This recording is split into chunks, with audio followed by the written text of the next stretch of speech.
Today, we're introducing 3 revolutionary products of this class. The first one is a widescreen iPod with touch controls.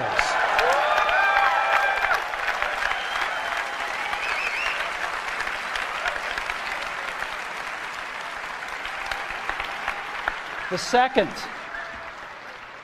is a revolutionary mobile phone.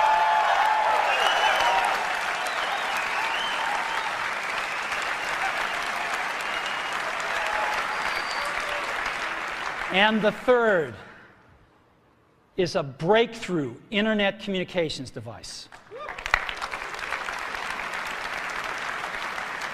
So, 3 things: a widescreen iPod with touch controls, a revolutionary mobile phone, and a breakthrough internet communications device. An iPod, a phone, and an internet communicator. An iPod, a phone. Are you getting it? These are not 3 separate devices. This is one device. And we are calling it iPhone. Today, Apple is going to reinvent the phone. And here it is.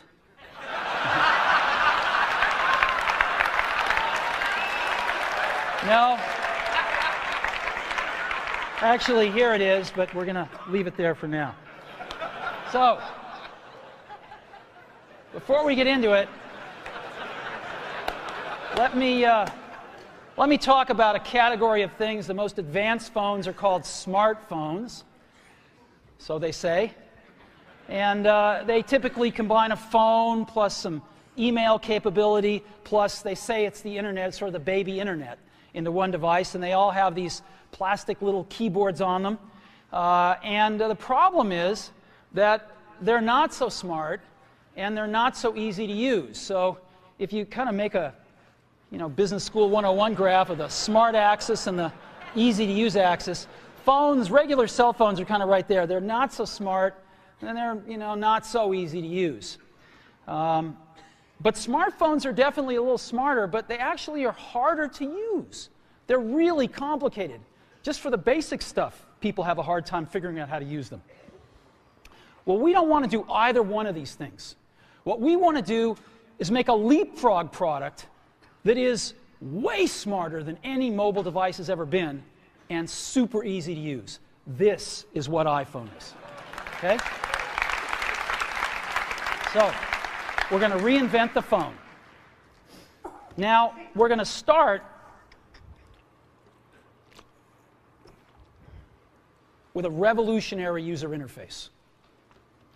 It is the result of years of research and development, and of course it's an interplay of hardware and software.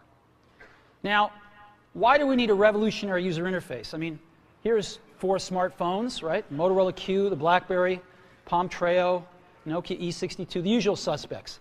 And what's wrong with their user interfaces? Well, the problem with them is really sort of in the bottom 40 there. It's this stuff right here. They all have these keyboards that are there whether you need them or not to be there. And they all have these control buttons that are fixed in plastic and are the same for every application. Well, every application wants a slightly different user interface, a slightly optimized set of buttons just for it. And what happens if you think of a great idea 6 months from now? You can't run around and add a button to these things. They're already shipped. So what do? It doesn't work because the buttons and the controls can't change. They can't change for each application, and they can't change down the road if you think of another great idea you want to add to this product. Well, how do you solve this? It turns out we have solved it. We solved it in computers 20 years ago. We solved it with a bitmap screen that could display anything we want, put any user interface up, and a pointing device. We solved it with the mouse, right? We solved this problem. So how are we going to take this to a mobile device? Well, what we're going to do is get rid of all these buttons and just make a giant screen. A giant screen. Now, how are we going to communicate this? We don't want to carry around a mouse, right? So what are we going to do? Oh, a stylus, right? We're going to use a stylus. No. No. Who wants a stylus? You have to get them and put them away and you lose them. Yuck.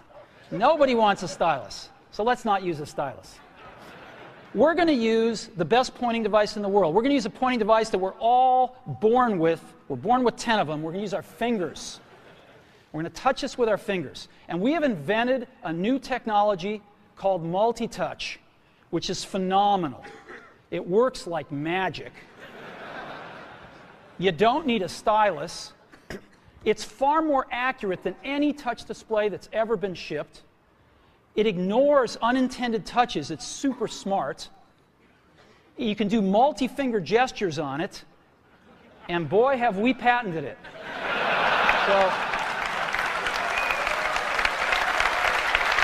So, we've been very lucky to have brought a few revolutionary user interfaces to the market in our time. First was the mouse. The second was the click wheel. And now we're going to bring multi-touch to the market. And each of these revolutionary user interfaces has made possible a revolutionary product. The Mac, the iPod, and now the iPhone. So, a revolutionary user interface. We're going to build on top of that with software. Now, software on mobile phones is like, it's like baby software. It's not so powerful. And today, we're going to show you a software breakthrough. Software that's at least 5 years ahead of what's on any other phone. Now, how do we do this? Well, we start with a strong foundation. iPhone runs OS 10. Now,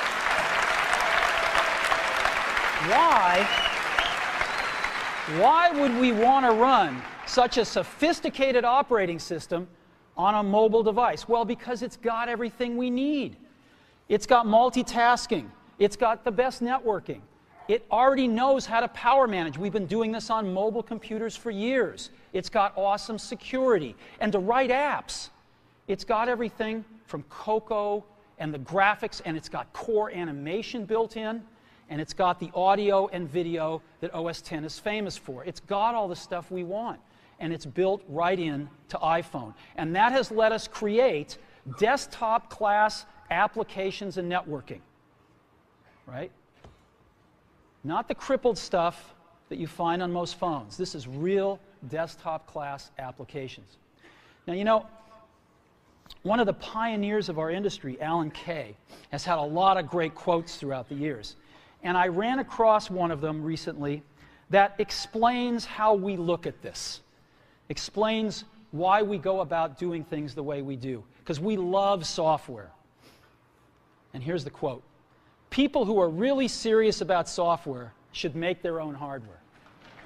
You know, Alan said this 30 years ago, and this is how we feel about it. And so we're bringing breakthrough software to a mobile device for the first time. It's 5 years ahead of anything on any other phone.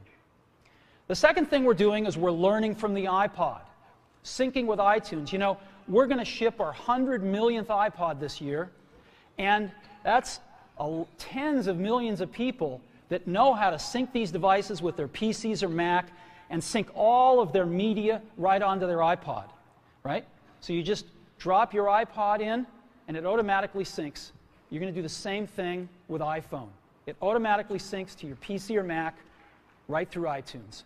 And iTunes is going to sync all your media onto your iPhone, your music, your audiobooks, podcasts, movies, TV shows, music videos, but it also syncs a ton of data. Your contacts, your calendars, and your photos, which you can get on your iPod today, your notes, your bookmarks from your web browser, your email accounts, your whole email setup, all that stuff can be moved over to iPhone completely automatically. It's really nice. And we do We do it through iTunes. Again, you go to iTunes and you set it up, just like you'd set up an iPod or an Apple TV. And you set up what you want synced to your iPhone. And it's just like an iPod. Charge and sync. So sync with iTunes. Third thing I want to talk about a little is design. We've designed something wonderful for your hand. Just wonderful. And this is what it looks like. It's got a 3.5-inch screen on it. It's really big. And it's the highest resolution screen we've ever shipped. It's 160 pixels per inch. Highest we've ever shipped. It's gorgeous. And on the front, there's only one button down there. We call it the home button. It takes you home from wherever you are. And that's it. Let's take a look at the side. It's really thin. It's thinner than any smartphone out there at 11.6 millimeters. Thinner than the Q, thinner than the Blackjack, thinner than all of them. It's really nice. And we got some controls on the side. We got a little switch for ring and silent. We've got a volume up and down control. Let's look at the back. On the back, the biggest thing of note is we got a 2-megapixel camera built right in. The other side, and we're back on the front. So let's take a look at the top now. We've got a headset jack, 3.5 millimeter. All your iPod headphones fit right in. We've got a little tray for your SIM card. And we've got one switch for sleep and wake. Just push it to go to sleep, push it to wake up. Let's take a look at the bottom. We've got a speaker, we've got a microphone, and we've got our 30-pin iPod connector. So that's the bottom. Now, we've also got some stuff you can't see. We've got 3 really advanced sensors built into this phone. The first one is a proximity sensor. It senses when physical objects get close. So when you bring iPhone up to your ear to take a phone call, it turns off the display and it turns off the touch sensor instantly. Well, why do you want to do that? Well, 1, to save battery, but 2, so you don't get spurious inputs from your face into the touch screen. Just automatically turns them off, take it away, boom, it's back on. So it's got a proximity sensor built in. It's got an ambient light sensor as well. We sense the ambient lighting conditions and adjust the brightness of the display to match the ambient lighting conditions. Again, better user experience, saves power. And the third thing we've got is an accelerometer, so that we can tell when you switch from portrait to landscape. Use laptops and smartphones now. Everybody uses a laptop and or a smartphone. And the question has arisen lately, is there room for a third category of device in the middle? Something that's between a laptop and a smartphone. And of course, we've pondered this question for years as well. The bar's pretty high.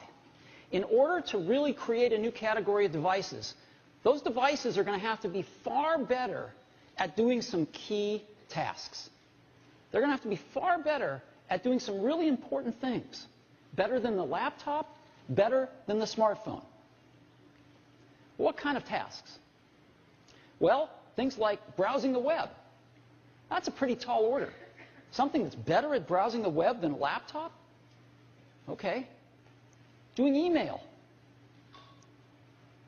Enjoying and sharing photographs. Video, watching videos. Enjoying your music collection. Playing games. Reading ebooks.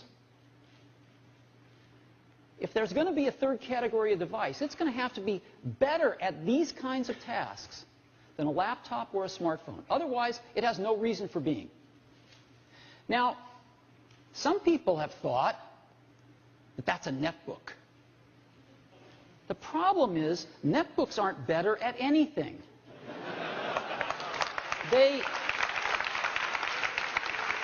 They're slow, they have low-quality displays, and they run clunky old PC software. So they're not better than a laptop at anything. They're just cheaper. They're just cheap laptops. And we don't think that they're a third category device. But we think we've got something that is. And we'd like to show it to you today for the first time. And we call it the iPad. So,